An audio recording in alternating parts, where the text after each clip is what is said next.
We do think the conditions exist where we could see better growth than what expectations are today. I think leisure comparisons will ease as we get into next year.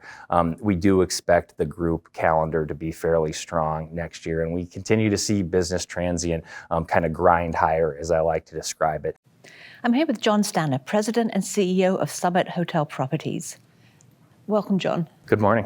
So can you describe the portfolio review process currently underway at Summit and what implications it's likely to have? Yeah, well, we've been under a process where we've sold 10 hotels over the last 18 months for about $150 million and eliminated about $50 million of capital needs through that process. And kind of the common theme of what we've sold have been some of our lower RevPAR, lower margin, higher capex needs. And we were able to sell those at fairly low cap rates, about a 4.5% cap rates when you consider the capital that needed to go into them, and under a 6% cap rate, even excluding that. And so what we wanted to do was, again, manage how much deferred capex was building up in the portfolio over time, and then really build some capacity for external growth going forward. So we've deleveraged the balance sheet by a full turn and feel like we have some capacity for growth going forward.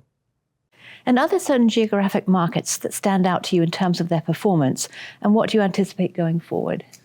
Yeah, we've seen better growth midweek and in urban markets in particular. And when we started the year, we outlined, a handful, 5 or 6 markets that have been laggards in the recovery that we really felt were poised for outsized growth.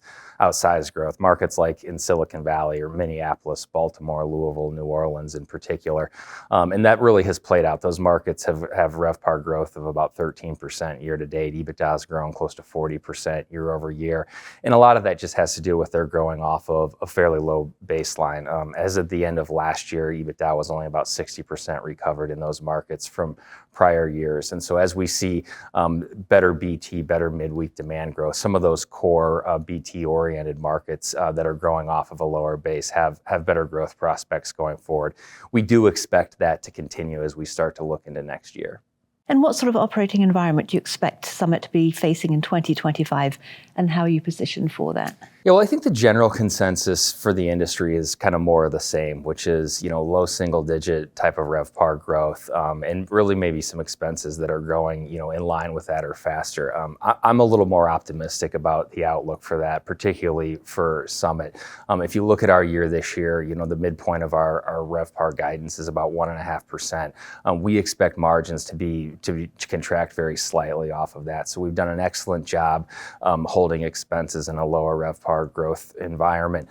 We do think the conditions exist where we could see better growth than what expectations are today. I think leisure comparisons will ease as we get into next year. We do expect the group calendar to be fairly strong next year, and we continue to see business transient kind of grind higher, as I like to describe it. That sets up for our portfolio very well. About 50% of our portfolio is located in urban markets, another 25% in suburban markets. And so, that 75% of our asset base is getting, again, better midweek growth as we see some of these segments that have been slower to recover continue to recover. So we feel like we're very well positioned going into next year.